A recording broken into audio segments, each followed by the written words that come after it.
ठीक है बच्चों, अब हम लोग अपने लेक्चर को स्टार्ट कर रहे हैं। तो यहाँ से जो हम लोग पढ़ रहे थे उसको आप ध्यान से देख लीजिए। ये हम लोग पढ़ रहे थे डिफरेंशियल इक्वेशंस। तो हम लोग ने जस्ट स्टार्ट किया था homogeneous form of differential equation. तो homogeneous form of differential equation जो हम लोग ने स्टार्ट किया था, हम लोग उसी को कंटिन्यू करेंगे और साथ में linear form of differential equation को भी कंटिन्यू करते चले जाएंगे। तो सबसे पहले बच्चों आपकी स्क्रीन पे काफी छोटा सा क्वेश्चन अभी मैं स्टार्टिंग में लिख रहा हूं। तो जैसे एग्जाम में इस तरह का क्वेश्चन आएगा, सॉल्व, दिस इज सॉल्व, मैं लिखने जा रहा हूं, this is solve x into dy by dx is equal to y minus x d tan y by x।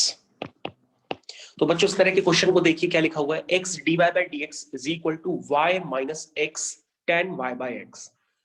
तो बच्चों जो homogeneous form of differential equation होती है, सबसे पहले उसकी पहचान ये होती है कि एग्जाम में नहीं लिख के आता है कि वो होमोजीनियस फॉर्म है।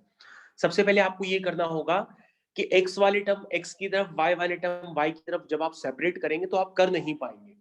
तो फिर ऐसे केस में आपका ध्यान जाएगा कि ये कोई दूसरा फॉर्म हो सकता है। अब y बाय x आपको, x बाय y आपको ये कई जगह नजर आएगा। तो y बाय x देख करके आपको तुरंत समझ में आ जाना चाहिए कि ये होमोजीनियस ही फॉर्म हो सकता है और कुछ नहीं होगा, क्योंकि होमोजीनियस फॉर्म से ही किया जा सकता है।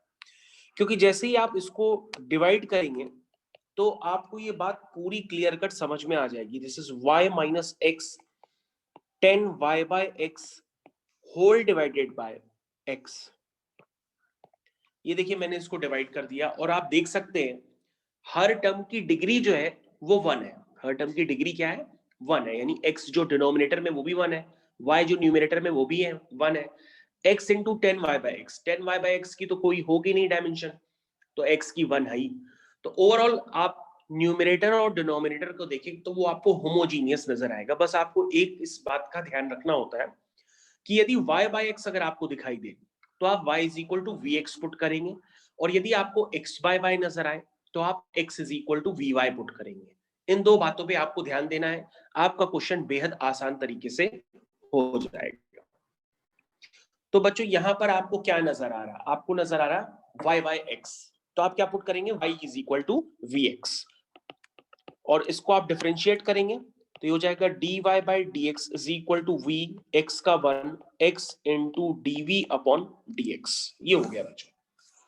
यानी बच्चों आपको dy बाई dx की वैल्यू यहां से मिल गई है। This is v plus x into dv by dx is equal to y की जगह vx पुट करेंगे माइनस x tan, अगेन आप y की जगह vx पुट करेंगे, नीचे x सही, होल डिवाइडेड बाय x। तो बच्चों अब आपको उसको थोड़ा सिंप्लीफाई करना पड़ेगा। जैसे ही आप सिंप्लीफाई करेंगे सारे टर्म्स आपको समझ में आएंगे। This is v plus x dv by dx is equal to, ऊपर और नीचे से x कॉमन आ जाएगा, ये सिर्फ बचेगा v minus ten, y is equal to मैंने क्या डाला है, vx डाला है, तो इसको आप vx लिख लीजिएगा। This is y is equal to vx, तो x x कैंसिल हो जाएगा तो बचेगा v माइनस टेन v। तो मेरे ख्याल से यहां तक सारी स्टेप्स आपको क्लियर होंगे। अब बच्चों v से v कैंसिल हो जाएगा, ये हो जाएगा x dv by dx is equal to minus का टेन v। यहां तक आपको पूरा क्लियर हो गया होगा। अब बच्चों ये क्वेश्चन कन्वर्ट हो चुका है वेरिएबल सेपरेबल में, तो आप इसको कर सकते हैं, that is dv upon tan v, this is dv upon tan v। Okay, ध्यान से देखिए, this is dv upon tan v is equal to minus x, ध्यान से देखिए, माइनस dx अपॉन x।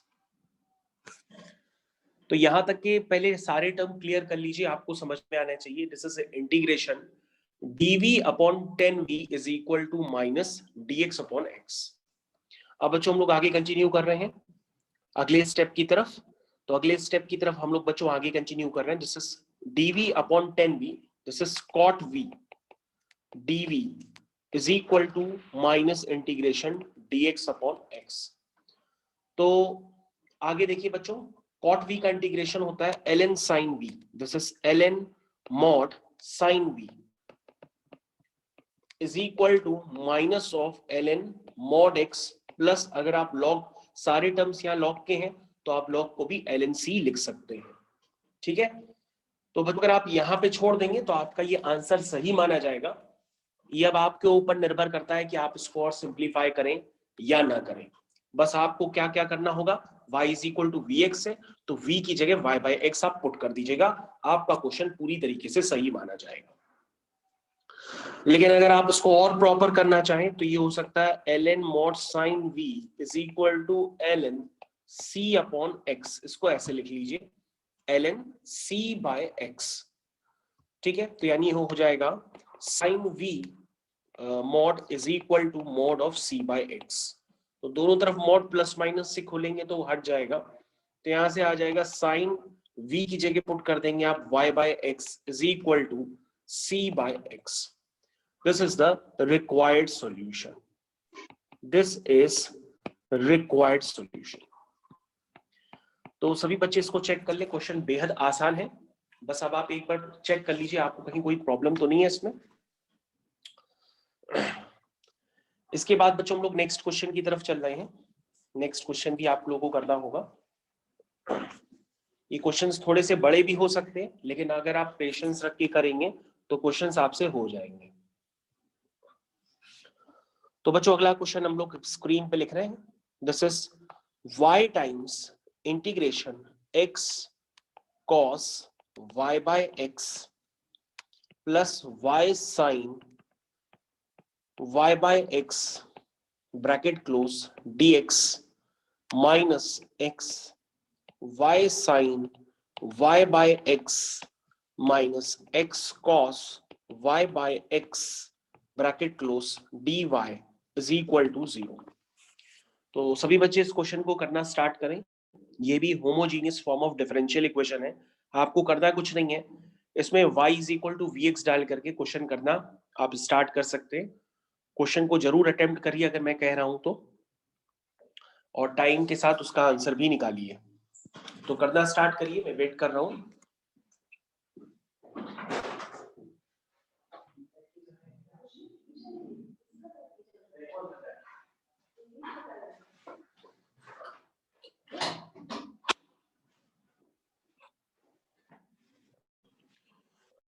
ठीक है बच्चों, हम लोग उसको स्टार्ट कर रहे हैं करना।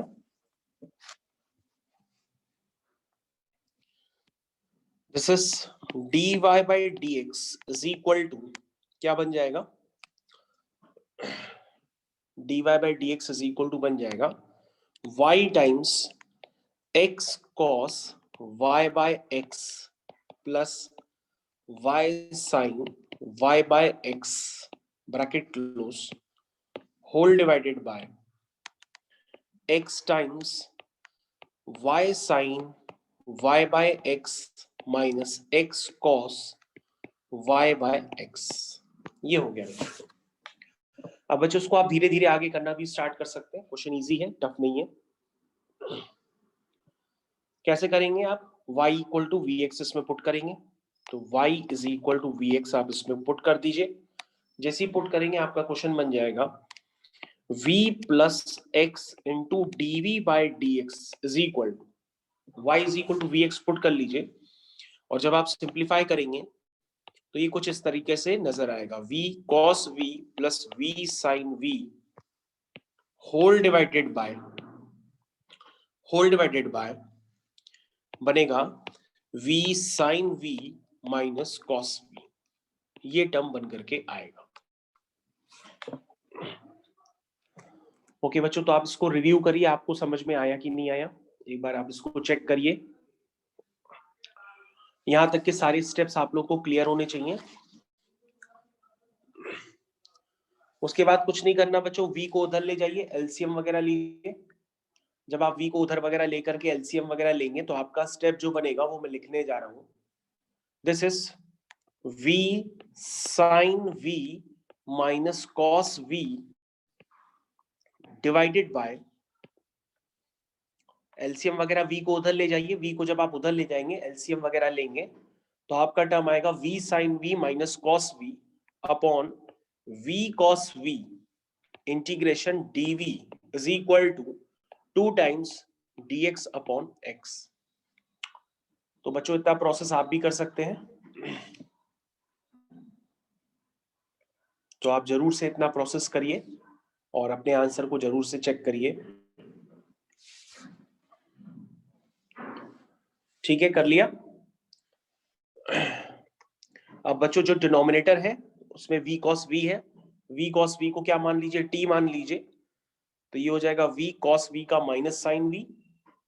इस तरह से आपका डिनोमिनेटर को t मानने पर न्यूमरेटर पूरा मौजूद हो जाएगा। ठीक है, कर लिया आपने।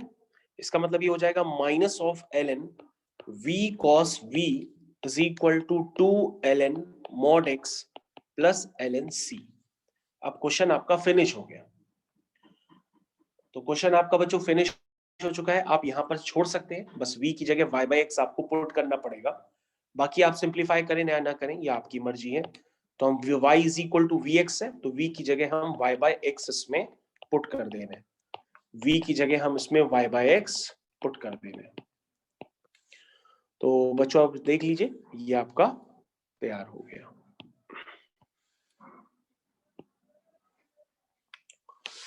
तो बच्चों मैं इसके आगे और भी सिंप्लीफाई नहीं कर दे वाला हूं, अब आप इसको चेक कर लीजिए। अगर आप यहां तक कर ले जा रहे हैं तो आपको नंबर मिल जाएंगे। ठीक है बच्चों, आगे कंटिन्यू कर रहे हैं नेक्स्ट क्वेश्चन की तरफ। This is the all of linear form of differential equation. तो बच्चों अगला क्वेश्चन आपकी स्क्रीन पे अब दे रहा हूं। अगला क्वेश्चन है सॉल्व, और क्वेश्चन दिया है x into d y by d x sine y by x plus x minus y sine y by x is equal to 0। देखिए बच्चों, तो question is x dy by dx into sine y by x plus x minus y sine y by x is equal to 0। और यहां पर आपको data दिया हुआ है कि जो y1 है दिस इज पाई बाई 2, इसको हम लोग इनिशियल्स कहते हैं। That means x equal to 1 पर y की वैल्यू पाई बाई 2।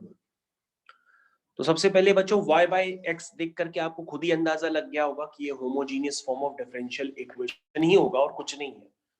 तो सबसे पहले आप यहाँ पर dy बाई dx निकालिए, लेकिन ये जरूर ध्यान रखिएगा जब x अपॉन y लिखा हो तो x equal to v y आप पुट करेंगे, तब अब उस केस में dx अपॉन dy निकालेंगे। समझ गए ना?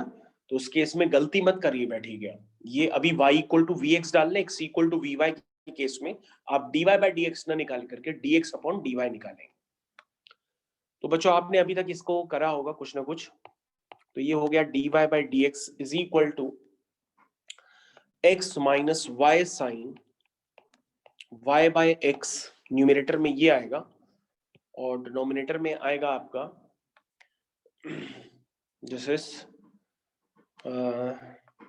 इसको माइनस टाइम्स कर दो और डिनोमिनेटर में आएगा x sine y by x. अब आप चेक कर लो। अब बच्चों वही पूरी कहानी, अब y is equal to v x आप पुट कर दीजिए और इसको करना चालू कर दीजिए। तो बच्चों जैसे ही आप इसमें y is equal to v x put करेंगे और क्वेश्चन ये होता चला जाएगा। अब आप करना खुद से भी चालू कर सकते हैं। तो this is becomes v plus x dv by dx is equal to, तो x x ऊपर से कैंसिल हो जाएगा, this is minus times 1 minus v sine v whole divided by sine v, क्योंकि x x ऊपर नीचे से कैंसिल हो जाएगा। उसके बाद बच्चों इसका आप एलसीएम वगैरह ले लीजिए। एलसीएम वगैरह लेंगे तो आपके पास पूरा टर्म जो जनरेट होगा this is x dv by dx is equal to, इसका आप ले लीजिए एलसीएम वगैरह जो आप ले सकते हैं और टर्म्स जनरेट करिए, v को उधर ले जाइए, सिंप्लीफाई करिए और देखिए क्या निकल के आ रहा है। This is comes out to be minus 1 upon sine v, इतना ही आएगा। ठीक है, अब आप वेरिएबल सेपरेबल मेथड जानते हैं, वो आप लगा सकते हैं। तो this is sine v d v is equal to minus integration d x upon x. तो यहां तक क्लियर होना चाहिए सारी टर्म्स। तो साइन वी का इंटीग्रेशन हो गया माइनस का कॉस वी, और dx अपॉन एक्स का हो गया minus of ln mod x plus C, ये हो गया। तो यहां तक सारे टर्म्स आपको क्लियर होने चाहिए। यदि सारे टर्म्स लॉग में होते हैं तो कांस्टेंट ऑफ इंटीग्रेशन को भी हम लॉग में लिख सकते हैं। यहाँ सारे टर्म्स लॉग में नहीं है, इसलिए मैंने उसको नहीं लिखा है। अब बच्चे यहाँ वैल्यूज पुट कर लीजिए, तो क्या आएगा, this becomes minus cos y by x plus ln x is equal to c. Initials को बच्चों आप यूज कर लीजिए। आपको दिया है x इक्वल टू 1 पर जो y है वो पाई बाई 2, वो उसमें डाल दीजिए। तो ये बन जाएगा minus cos pi by 2 plus ln 1 is equal to c. That means बच्चों यहां से c की वैल्यू आ रही है 0। तो बच्चों आपका फाइनल आंसर हो जाएगा minus cos y by x plus ln mod x is equal to 0। तो यहां तक सारे टर्म्स आपको क्लियर हो गए होंगे।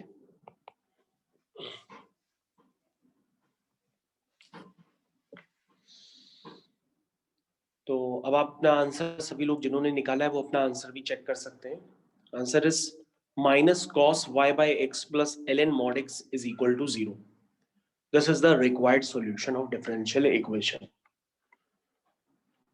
तो अब आपको डिफरेंशियल इक्वेशन कुछ हद तक आसान लगने लगी होगी।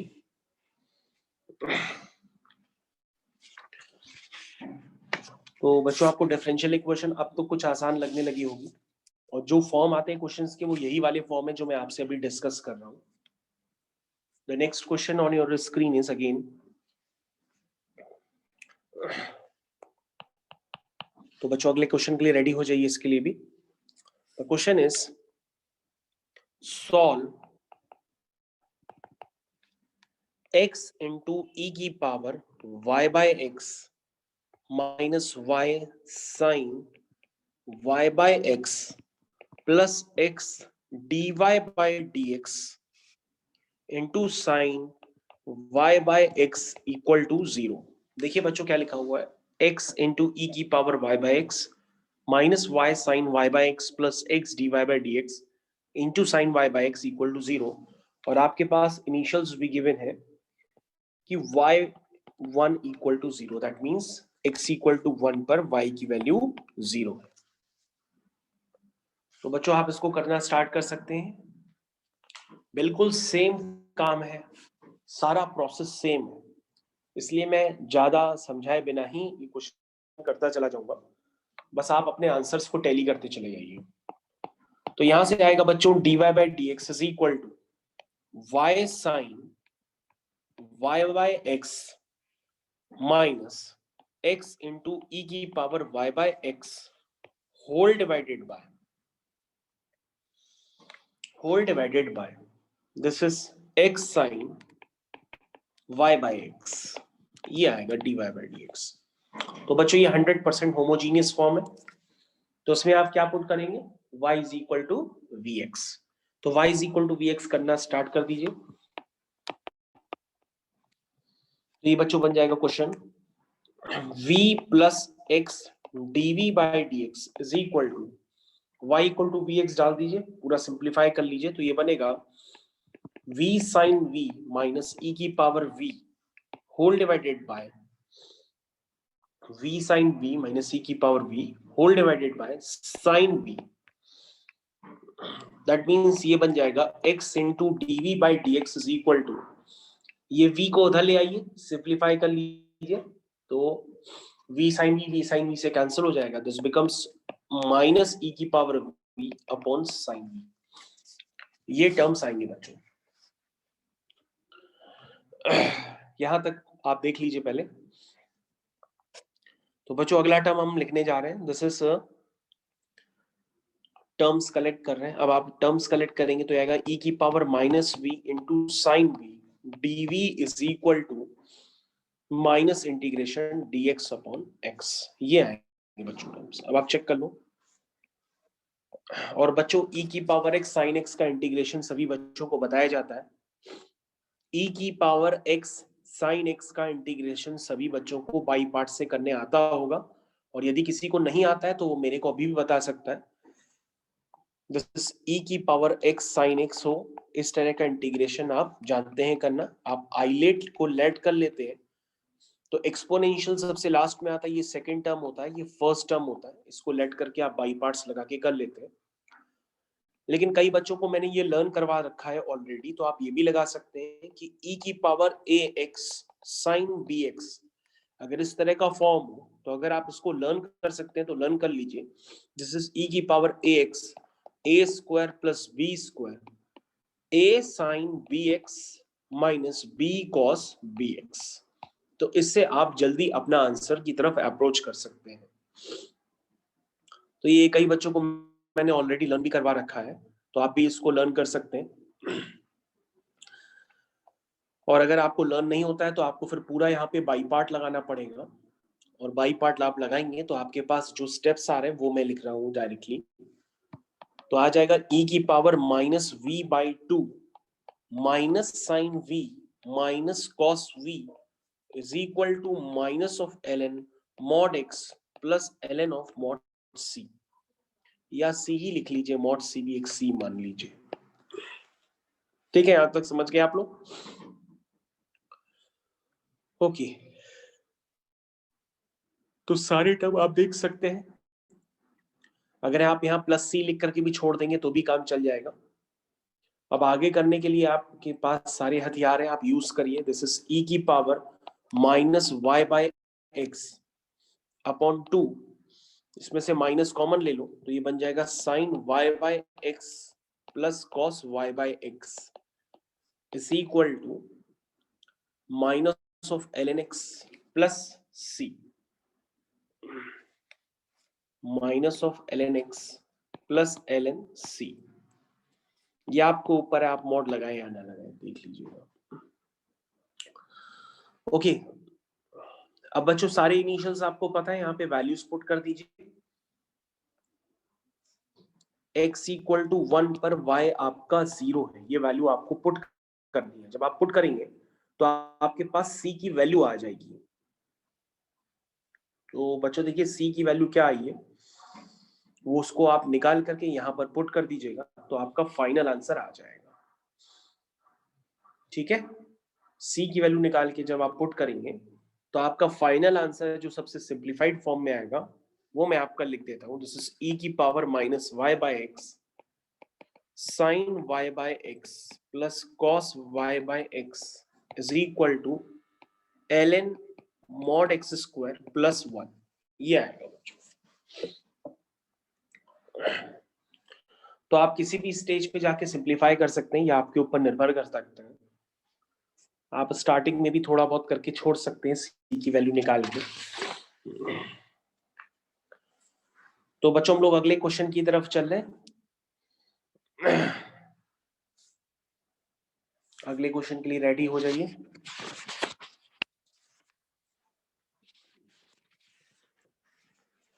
ठीक है बच्चों, आगे कंटिन्यू करें नेक्स्ट क्वेश्चन की तरफ। ओके, नेक्स्ट क्वेश्चन की तरफ हम लोग कंटिन्यू करते हैं। अब सभी बच्चे यहाँ पर हेडिंग डालेंगे linear form of differential equation. तो this is the linear form of differential equation, linear differential equations. ये कैसे की जाती हैं सॉल्व? तो दो तरह के फॉर्म होते हैं। एक आपको फॉर्म बताया जाता है dy by dx plus pxy is equal to qx। यहां पर px को आप सिर्फ p भी लिख सकते हैं। मैंने px इसलिए लिखा है क्योंकि p और qx के फंक्शन होते हैं, इसलिए मैंने x लिख दिया ब्रैकेट में। कोई भी डिफरेंशियल इक्वेशन अगर इस फॉर्म की होती है तो आप डायरेक्टली उसका आंसर लिखते हैं, और आंसर होता है y into integrating factor is equal to integration q into integrating factor dx plus c। ये इसका आंसर आप डायरेक्टली लिख सकते हैं। ठीक, जहां पे इंटीग्रेटिंग फैक्टर जो होता है वो आपको सिखाया गया होगा, वो होता है e की power integration p d x. px का फंक्शन है इसलिए मैं इस तरह से लिख रहा हूं। और जो बोर्ड वालों ने फॉर्म रिमूव किया है वो फॉर्म भी आप देख लीजिए, वो उन्होंने कौन सा फॉर्म रिमूव किया है। This is dx upon dy plus p y x is equal to q y, ये है। तो जो ऊपर वाला कर सकता है तो नीचे वाला कर ही सकता है, बस लेकिन नीचे वाला डिलीटेड में है। तो नीचे वाले का आंसर होगा x को y और y को x से रिप्लेस कर दीजिए, तो उसका आंसर होगा x into integrating factor is equal to integration q into integrating factor dy plus c, जहां पे इंटीग्रेटिंग फैक्टर जो होगा वो होगा e की power integration p y d y. तो यहां तक के सारे टर्म्स आपको क्लियर हो गए होंगे। तो उसको हम लोग कहते हैं linear form of differential equation, जिसका सबसे पहले हम लोग एक आसान क्वेश्चन करते हैं और देखते हैं वो हो भी पा रहा है कि नहीं हो पा रहा है। वो सीबीएसई का ही क्वेश्चन है। सबसे पहला क्वेश्चन बच्चों आपकी स्क्रीन पे आ रहा है। This is x log x dy by dx plus y is equal to 2 upon x log x। सभी बच्चे इधर ध्यान दीजिए। This is x log x dy by dx plus y is equal to 2 by x log x। सबसे पहले जो linear form of differential equation होता है उसमें dy by dx का कोफिशिएंट जो होता है वो 1 होता है। तो आप क्या करेंगे, पूरी इक्वेशन को आप सबसे पहले x log x से डिवाइड करेंगे। तो जब आप करेंगे तो आपकी इक्वेशन बन जाएगी dy by dx, करना स्टार्ट करिए, dy by dx plus y upon x log x is equal to 2 log x upon x into x log x। ये हो गया। तो log x से log x कैंसिल हो गया। अब आप देखिए आपका फॉर्म बना है dy by dx plus this is 1 upon x log x, this is px qy is equal to qx। तो सभी बच्चों को यहां तक सारा पार्ट क्लियर हो गया होगा। अब बच्चों आगे आप कर सकते हैं, इंटीग्रेटिंग फैक्टर वगैरह आप खुद से भी निकाल सकते हैं। इंटीग्रेटिंग फैक्टर जो होता है वो होता है e की पावर इंटीग्रेशन p dx, यानी 1 upon x log x dx। तो बच्चों उसको आपने निकाल ही लिया होगा। log x को t मानेंगे तो 1 अपॉन x dx dt में चला जाएगा, यानी कि dt अपॉन t हो गया। dt अपॉन t का इंटीग्रेशन खुद क्या होता है, वो होता है ln mod t। ठीक है, ln एक ऐसा नंबर होता है जिसका बेस e होता है, तो ये हो जाएगा e की power log base e t, that means इसका आंसर आया t। और t आपका क्या होता है बच्चों, वो होता है log x। t आपने किसको एज्यूम किया था, log x को। तो बच्चों आपने इंटीग्रेटिंग फैक्टर तो निकाल ही लिया है, integrating factor is log x। अब आप आंसर अपना लिख सकते हैं डायरेक्टली। कैसे आंसर आपको सिखाएंगे, this is answer is y into integrating factor is equal to integration q into integrating factor, integrating factor is log x, ध्यान से देखिए, dx plus c, this is the scenario। इस तरह से आप कर सकते हैं। तो बच्चों आपके पास सिर्फ इंटीग्रेशन बचा है, तो आप इंटीग्रेशन अलग से करने के लिए उसको हाईलाइट कर लीजिए यहाँ पे स्टार बना के। तो आपको इंटीग्रेशन अब जो करना है बच्चों वो है log x इंटू एक्स की पावर -2 dx। आइलेट से ये फर्स्ट फंक्शन हो जाएगा, ये सेकंड फंक्शन हो जाएगा। इसमें आप बाई पार्ट्स लगाइए आराम से और अपना आंसर मेरे को बताइए क्या आ रहा है। और बाई पार्ट्स नहीं आते हैं लगाने तो हमारे साथ लगा लीजिए भले। First function into integration of, मैं नीचे लिख देता हूँ, यहाँ जगह कम पड़ जाएगी। कैसे लगाते हैं बच्चों, this is first function into integration of second function minus integration बड़ा bracket d by dx of first function integration of second function dx bracket close dx। तो यहां तक बच्चों स्टेप्स आपको क्लियर हो गए होंगे। तो बच्चों आप इसको इंटीग्रेट वगैरह कर लीजिए और वहां पे वैल्यू प्लेस कर लीजिए। जब आप ऐसा करेंगे तो आपका जो कंप्लीट सॉल्यूशन आएगा वो मैं आपको फाइनली लिख देता हूं।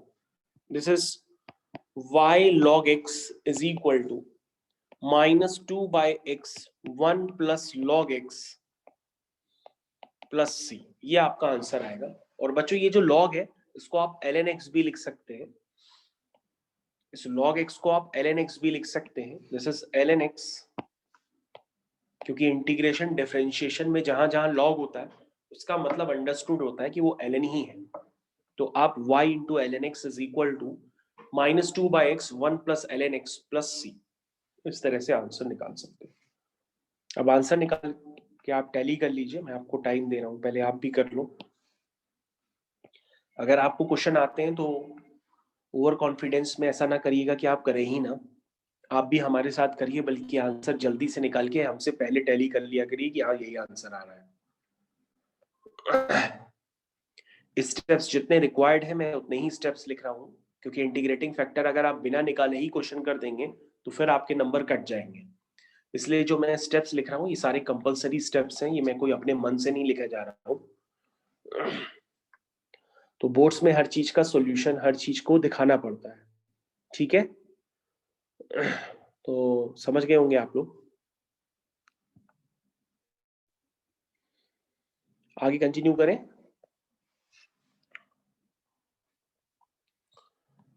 तो नेक्स्ट क्वेश्चन बच्चों आपकी स्क्रीन पे आ रहा है, जिसको हो सकता है मैं ना करूं, आप सही कर रहा हूं। दिस इज अगेन सॉल्व, लिखना स्टार्ट करिए। Solve x square minus 1 into d y by d x plus 2xy is equal to 1 upon x square minus 1। ये भी बच्चों बोर्ड्स का ही क्वेश्चन है, आपको खुद से करना है बच्चों, करना स्टार्ट कर दीजिए। This is solve the differential equation. अब एग्जाम में नहीं लिख के आता है कि ये linear form of differential equation है, वो आपको खुद से समझना पड़ेगा। पहले x वाले टर्म x की तरफ, y वाले टर्म y की तरफ करिए, वो हो नहीं पाएंगे, फिर होमोजीनियस बन नहीं पाएगी, तो फिर आपको तीसरा ही फॉर्म स्ट्राइक करेगा कि ये तीसरा ही वाला हो सकता है, फिर आप लीनियर फॉर्म लगाओगे तो तुरंत आपको समझ में आ जाएगा। बाय द वे लोगों को इतनी प्रैक्टिस हो चुकी होती है कि वो क्वेश्चन देख करके ही तुरंत कर लेते हैं।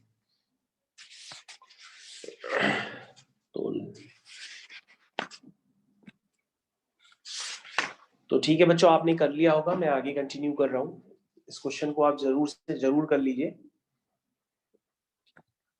क्योंकि अब मैं सारे क्वेश्चंस नहीं करूंगा, आंसर क्वेश्चंस आपको भी करने हैं।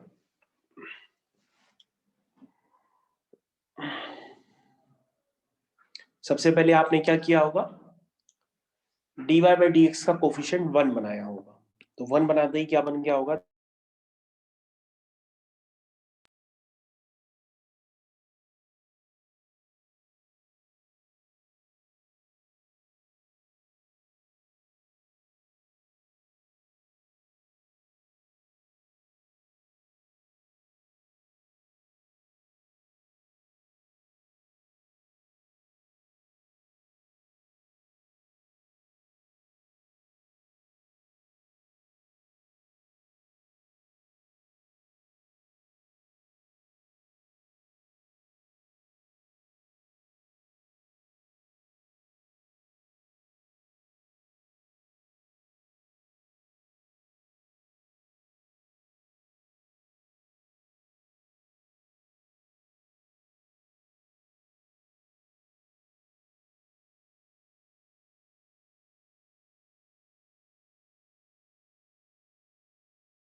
तो बच्चों this is the next application of linear form of differential equation. I hope आप लोग को मेरी आवाज अभी भी आ रही है सभी बच्चों को।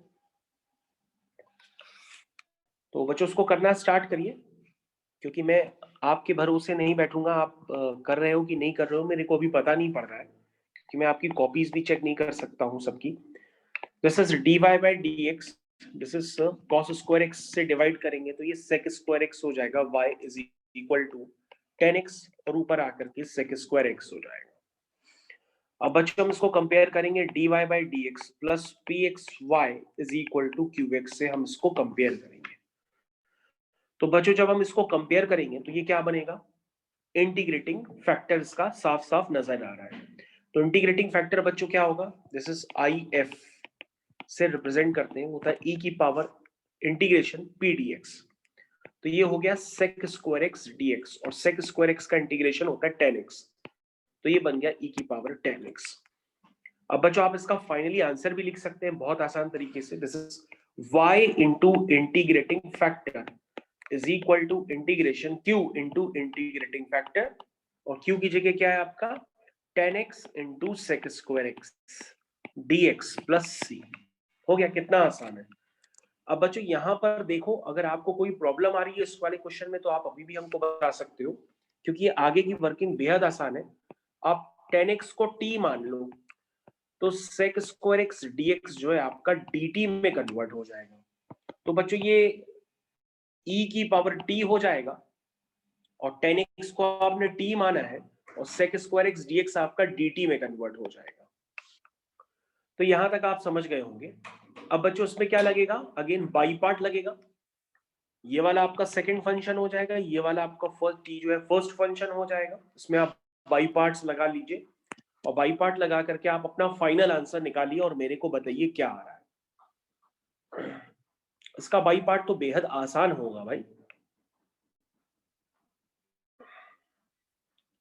तो इसका बाई पार्ट बच्चों निकल के आ रहा है, दिस इज e की power 10x times 10x minus 1, ये निकल के आ रहा है। तो बच्चों आपका जो फाइनल आंसर है वो मैं आपका लिखने जा रहा हूं। तो final answer is y into e की power 10x is equal to e की power 10x into bracket 10x minus 1 plus c।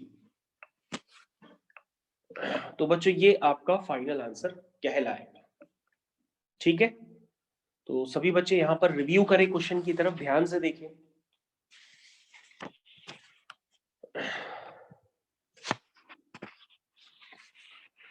तो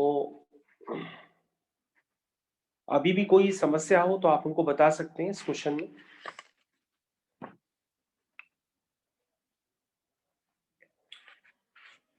तो बच्चों इंटीग्रेटिंग फैक्टर के क्वेश्चन काफी आसान होते हैं, आप इसको टफ मत बनाइए। अगर आप टफ बनाएंगे तो फिर क्वेश्चंस कर भी नहीं पाएंगे, आप अटके रह जाएंगे। अगर आपको बहुत ज्यादा कॉन्फिडेंस है कि आप सब कर लेते हैं तो मैं आपको भी क्वेश्चंस दे रहा हूं, आप वो करिए। जो बच्चे बिल्कुल भी अटेम्प्ट नहीं कर रहे हैं क्वेश्चंस, या देख ही नहीं रहे हैं, सिर्फ ओपन करके बैठ चुके हैं, तो उन बच्चों के लिए मेरे पास एक स्पेशल क्वेश्चन है, वो करें। और वो है एनसीईआरटी का ही, लेकिन आप कर नहीं पाएंगे। This is x minus sine y dy plus 10y dx is equal to 0, और आपके पास डाटा गिवन है, इनिशियल्स गिवन है, ये x इक्वल टू 0 पे y 0 है। तो आपको ये आंसर बताना है मेरे को डायरेक्टली। अब मैं चेक करता हूं कि कितने बच्चे आंसर बता पा रहे हैं रियलिटी में।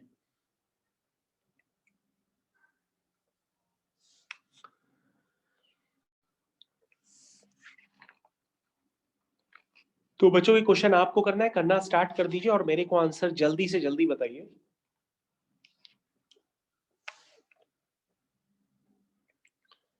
करना स्टार्ट करिए क्वेश्चन को।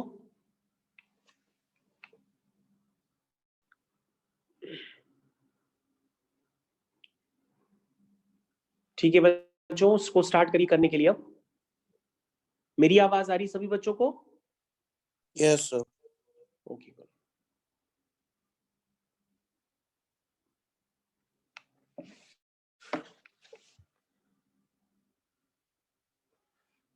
तो बच्चों आप जब उसको करना स्टार्ट करेंगे तो यहाँ पे आप dy बाई डी एक्स निकालेंगे तो आपका काम नहीं बनेगा, आपको dx अपॉन dy निकालना पड़ेगा। तो जब आप dx अपॉन dy निकालेंगे तो वो निकल के आएगा minus times x minus sine y whole divided by 10y, ये निकल के आएगा। This is dx upon dy।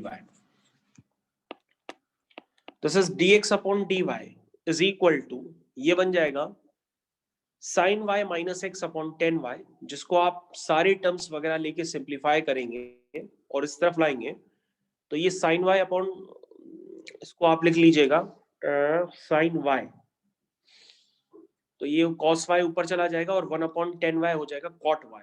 तो उसको इधर ले आइए, तो दिस इज प्लस का cot y x is equal to cos y, ये बन जाएगा। अब इसका इंटीग्रेटिंग फैक्टर निकालिए, अब तो आसान हो गया होगा। इंटीग्रेटिंग फैक्टर क्या आ रहा है, e की पावर इंटीग्रेशन p dx, यानी कि cot y dy। ठीक है, तो cot का इंटीग्रेशन क्या होता है, ln sin, तो ln mod sin y, ये सब उस पे पावर पे है तो पॉजिटिव ही होगा, तो ये sin y होकर के ही बाहर निकलेगा। आंसर आप लिख सकते हैं फाइनली, कैसे लिखेंगे आंसर, लिखते हैं y इंटू इंटीग्रेटिंग फैक्टर मत लिखिएगा क्योंकि ये dx अपॉन dy का फॉर्म है। आपका जो आंसर होगा this is x into integrating factor is equal to integration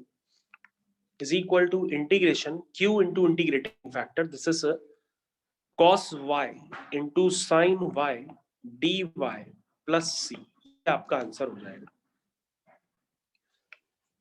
तो सारांश आपके लगभग सारे आंसर मैं चेक कर रहा हूं, ठीक है, okay. 1/2 sine 2y dy plus c, ये इस तरह से दिखाई देगा। तो ये बच्चों हो जाएगा x sine y is equal to 2 से मल्टीप्लाई 2 से डिवाइड कर दिया, साइन 2y का हो जाएगा माइनस कॉस 2y, और फिर से 2 से डिवाइड करेंगे तो 4 हो जाएगा प्लस c। अब आप इनिशियल्स यूज करिए, x इक्वल टू 0 पर y भी 0 है, ये पुट कर लीजिए। जब आप ऐसा करेंगे तो आपको c की वैल्यू साफ साफ नजर आ रही है कि वो 1/4 आएगी, और c की वैल्यू निकाल करके आप क्वेश्चन में डाल दीजिए, आपका फाइनल आंसर आ जाएगा। अब जिन्होंने किया है वो अपना आंसर पूरा टैली करें कि उनका ही आंसर आ भी रहा है कि अभी तक नहीं आया है। This is the answer. तो बच्चों मैंने फुल एंड फाइनल आंसर निकाल दिया है, this is full and final answer. अब आप रिव्यू करिए कि आपसे क्वेश्चन ये अभी हो गया है कि अटक रहा है, क्या है उसको आप देख लीजिए अभी। और अगर आपसे बिल्कुल नहीं अटका है, क्वेश्चन हो गया है, तो फिर भी आप नेक्स्ट क्वेश्चन करिए, वो मैं आपको दे रहा हूं। तो बच्चों नेक्स्ट क्वेश्चन आपकी स्क्रीन पे आ रहा है। The next question is 1 plus y square dx is equal to tan inverse y minus x dy। 1 plus y square dx is equal to tan inverse y minus x dy, और आपके पास given है x equal to 0 पर y आपका 0 है। आप इस question को भी करना स्टार्ट कर सकते हैं, पहले वाला अगर आपका फिनिश हो गया हो तो।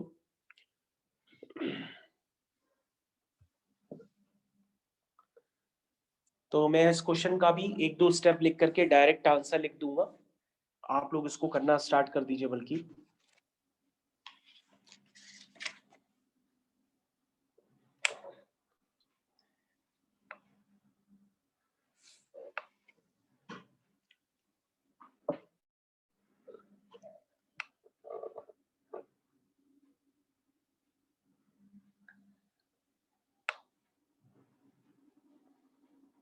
ठीक है बच्चों, आप लोग ने करा होगा इसको।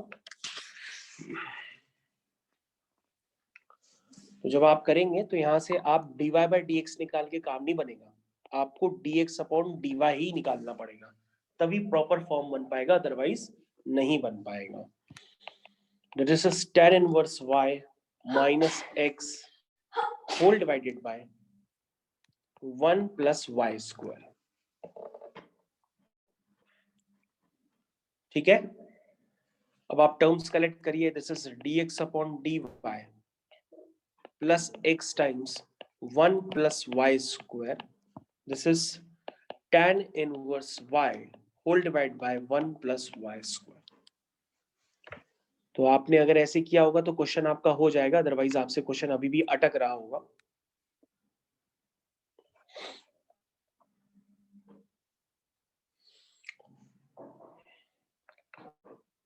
तो सभी बच्चे चेक करें क्या वो इसी डायरेक्शन में जा रहे हैं ना, ऐसे ही कर रहे हैं। तो मैं अब इसका फाइनल आंसर लिखने वाला हूं। फाइनल आंसर मैं डायरेक्ट लिखने जा रहा हूं कांस्टेंट ऑफ इंटीग्रेशन के साथ, फिर आप इनिशियल्स यूज करके कांस्टेंट ऑफ इंटीग्रेशन खुद से निकाल लेंगे।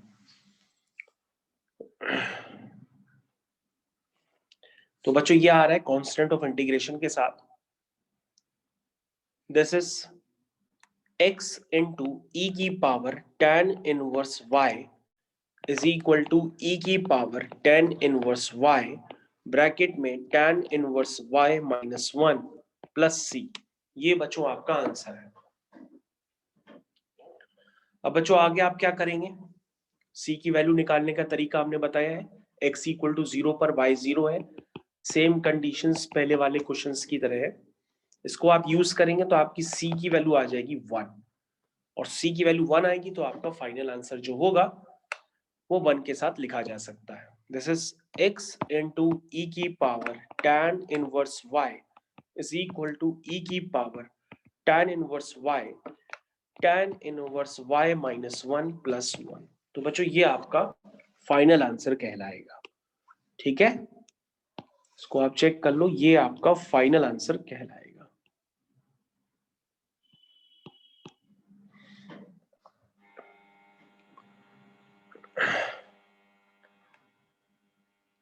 ठीक है बच्चों, अब हम लोग अगले क्वेश्चन की तरफ चल रहे हैं।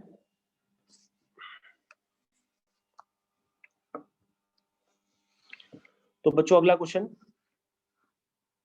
आपकी स्क्रीन पे आ रहा है, अगले क्वेश्चन के लिए रेडी हो जाइए। अगला क्वेश्चन है बच्चों, सॉल्व ई की power -2√x divide by √x minus y upon √x dx upon dy is equal to 1। ये बच्चों अगला क्वेश्चन है आपकी स्क्रीन पे।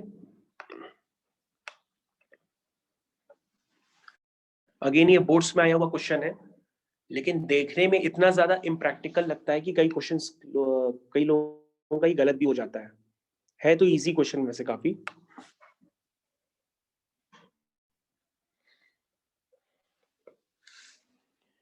करना स्टार्ट करिए बच्चों इसको।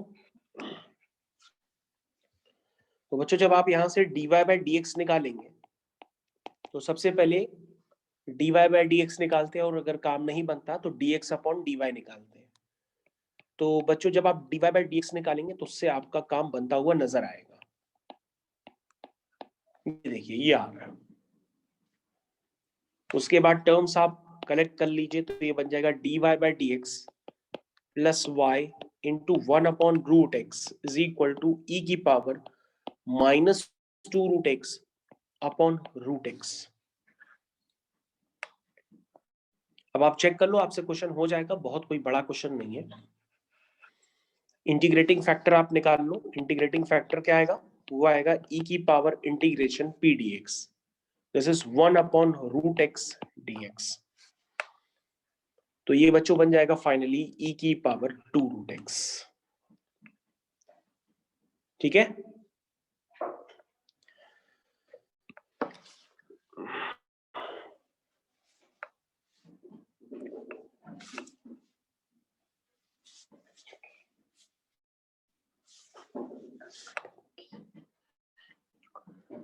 तो बच्चों अब आपने इसको करना चालू कर दिया होगा।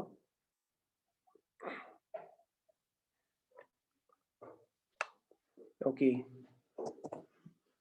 तो ध्रुव अभी आप अपना आंसर चेक कर लीजिएगा।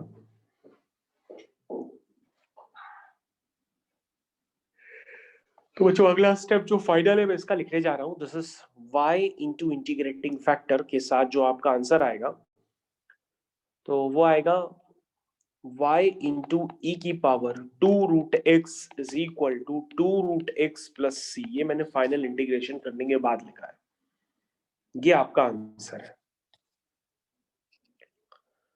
तो आप लोग अपने आंसर को दोबारा रिव्यू करना चाहें तो फिर से रिव्यू कर सकते हैं, आंसर यही आ रहा है।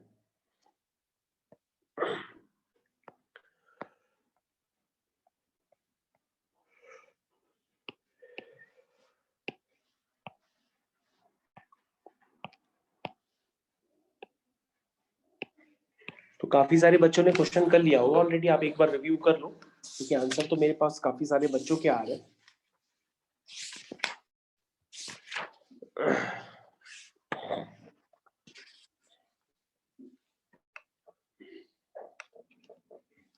ठीक है, कंटिन्यू कर रहे हैं आगे अगले क्वेश्चन की तरफ।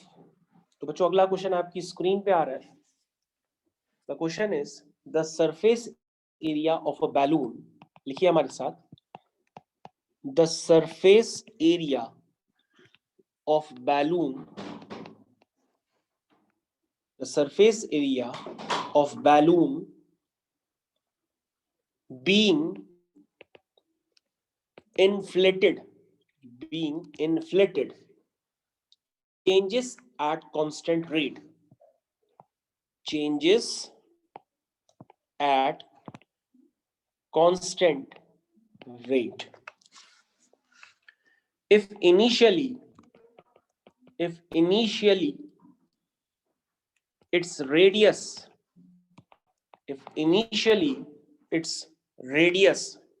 is 3 units and after 2 seconds it is 5 units, find the radius after t second. Find the radius after t seconds. Question बच्चों एक बार फिर से आप रिव्यू कर सकते हैं, देख लीजिए आराम से क्या लिखा हुआ है।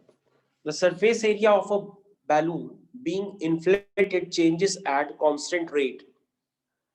ठीक है, if initially its radius is 3 unit and after 2 second it is 5 unit. इसका मतलब आपने फिजिक्स पढ़ी है तो आप ये समझते होंगे कि इनिशियली का मतलब होता है टाइम t इक्वल टू 0 पर इसकी रेडियस है 3 यूनिट और time t equal to 2 second पे इसकी रेडियस है 5 यूनिट। क्योंकि आपने फिजिक्स पढ़ी है तो आप ये सारे टर्म्स पहले से ही जानते हैं। ठीक है, तो इसमें आपको कोई डाउट नहीं आना चाहिए। अब आपको क्वेश्चन पढ़ना है और क्वेश्चन जो है वो इसके सरफेस एरिया पे। तो सरफेस एरिया क्या होता है, बैलून एक स्फीयर की तरह होगा तो उसका सरफेस एरिया क्या होगा, तो सरफेस एरिया होगा इसका 4πr²। ये इसका सरफेस एरिया।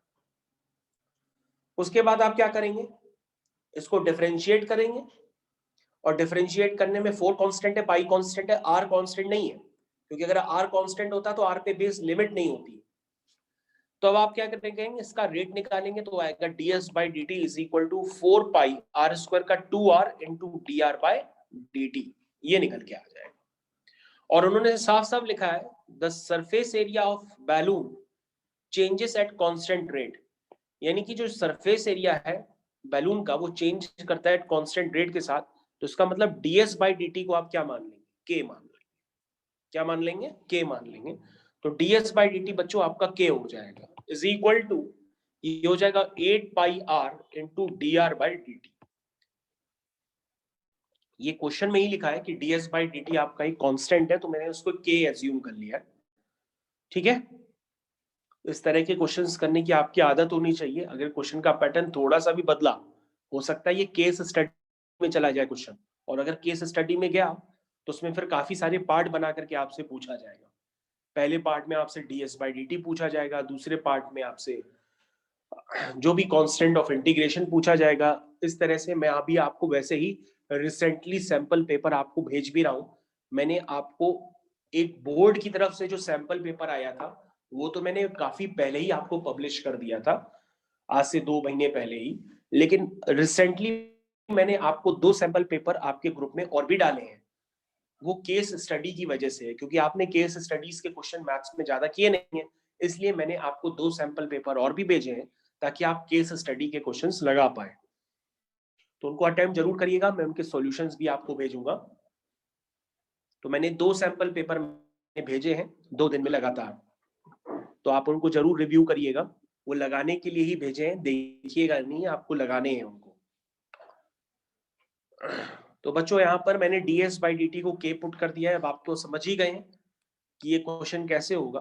बिल्कुल फिजिक्स की तरह, अगर आप फिजिक्स थोड़ी बहुत सही ढंग से करते होंगे तो आपसे ये क्वेश्चन हो गया होगा अब तक।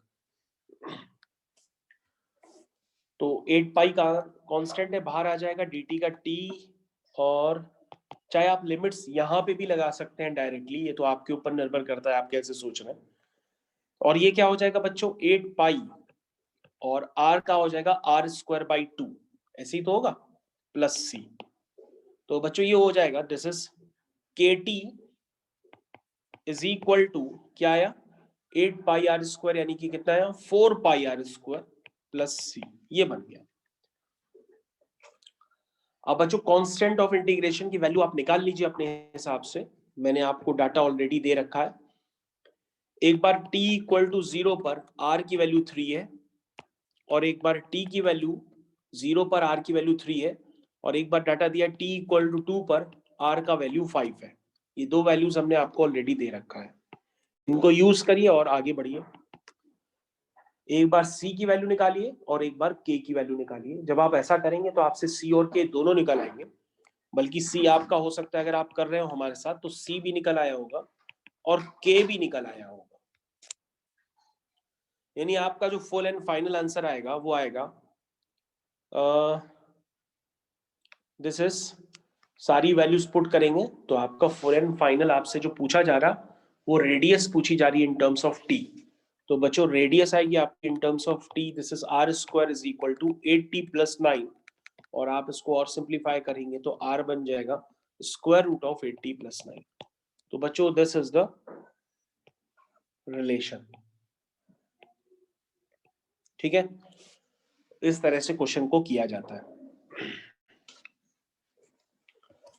आपको कोई समस्या हो तो आप अभी भी पूछ सकते हो, लेकिन क्वेश्चन करने के पैटर्न यही होते हैं, ऐसे ही किए जाते हैं।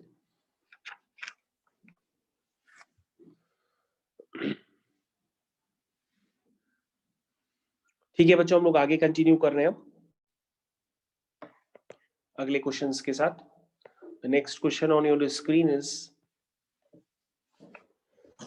तो बच्चों अगला क्वेश्चन है, आप हमारे साथ लिख सकते हैं छोटे क्वेश्चंस, लेकिन ये छोटे क्वेश्चंस भी काफी दमदार होते हैं, आपसे होंगे नहीं अगर आपको थोड़ा सा भी आइडिया नहीं है। A population grows, a population grows at the rate of 8% per year। ध्यान से देखिए क्या लिखा है, a population grows at the rate of 8% per year, how long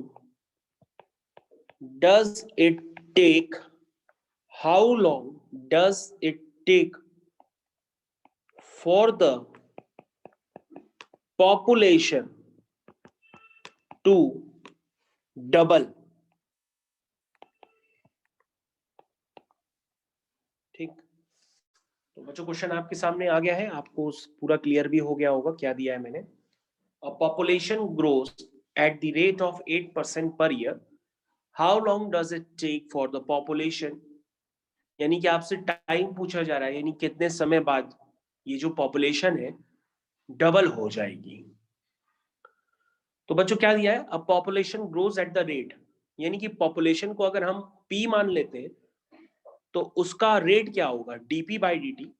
और यदि आप इसको पूरा लिखना चाहें तो फिजिक्स की तरह पूरा लिख भी सकते हैं, मैं लिख भी देता हूं आपको। Let p nought be the initial population,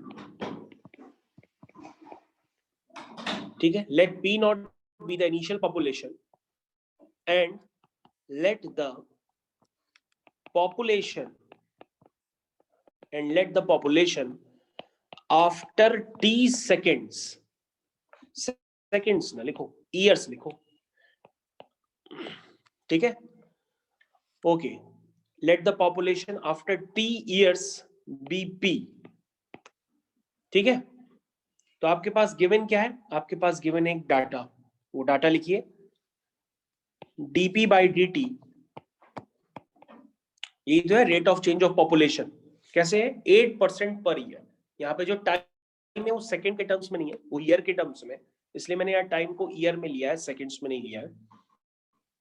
तो आपका जो है वो 8p बाई 8%, तो आप ऐसे लिख सकते हैं, आप देख लीजिए क्वेश्चन में क्या करना है, population grows at the rate of 8% per year, ठीक है। तो इसका मतलब dp बाई dt क्या हुआ आपका 8/100 ऑफ द पॉपुलेशन। यहां तक आपको टर्म्स क्लियर होने चाहिए। किसी भी हालत में किसी का भी रेट होता है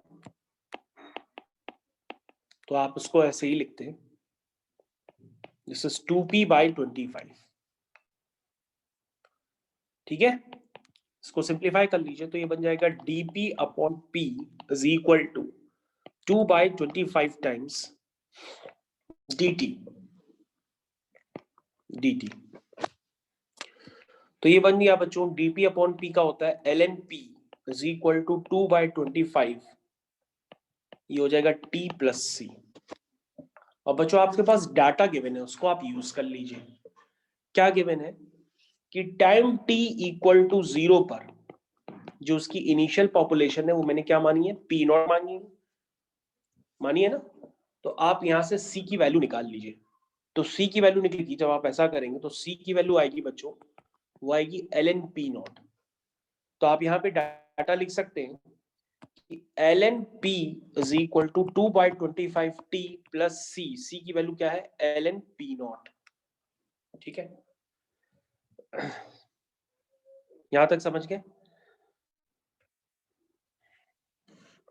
अब बच्चों केमिकल काइनेटिक्स वगैरह भी पढ़ी होगी, वहां पे भी ऐसे रेट लॉ एक्सप्रेशन वगैरह होते हैं, first order kinetics, second order kinetics, third order kinetics आपने पढ़ा होगा, उसमें भी ऐसे ही बनते हैं, ठीक है। तो बच्चों अगर आप इस डाटा को थोड़ा और सही से अरेंज करें तो ये बन जाएगा ln p by p nought is equal to 2/25t, ठीक है। तो यानी यहां से बन जाएगा t is equal to 25/2 ln p by p nought. अब ध्यान से देखो, आपको ये एक्सप्रेशन आपने केमिकल काइनेटिक्स में भी पढ़ा है। क्या पढ़ते हो, वहां पे होता है t is equal to 2.303 ln c nought by c, याद है ना, ये होता है। या कई लोग इसको a upon a minus x भी लिखते हैं, और फिर हाफ लाइफ का एक्सप्रेशन लगाते हैं कि c की जगह c नॉट बाई 2 कर देते हैं और t की जगह t हाफ कर देते हैं, तो वहां से हाफ लाइफ निकल आती है, वो होती है 0.693/k। और आप कहते हैं हाफ लाइफ जो होती है वो इनिशियल कॉन्सेंट्रेशन से इंडिपेंडेंट होती है। सारे ये टर्म्स आपको पता ही होंगे। बिल्कुल वैसा ही रिलेशन देखो, यहाँ पे भी वैसा ही क्वेश्चन है बिल्कुल। अब आपको पास क्या करना है, t is equal to 25/2 ln p आपका कर दिया गया 2p नॉट और नीचे p नॉट है, तो ये हो गया आपका answer 25/2 ln 2। This is the final answer. तो आप लिख सकते हैं thus population is doubled in 25/2 ln 2 years। तो बच्चों क्वेश्चंस को बहुत ध्यान से देखिए, आपको ऐसा लग रहा होगा कि आपको आ सकता है, लेकिन अगर आप फाइनली करेंगे तो आपको समय बहुत लग जाएगा करने में, इसलिए क्वेश्चंस को जरूर ध्यान से देखिए जो हम करवा रहे हैं।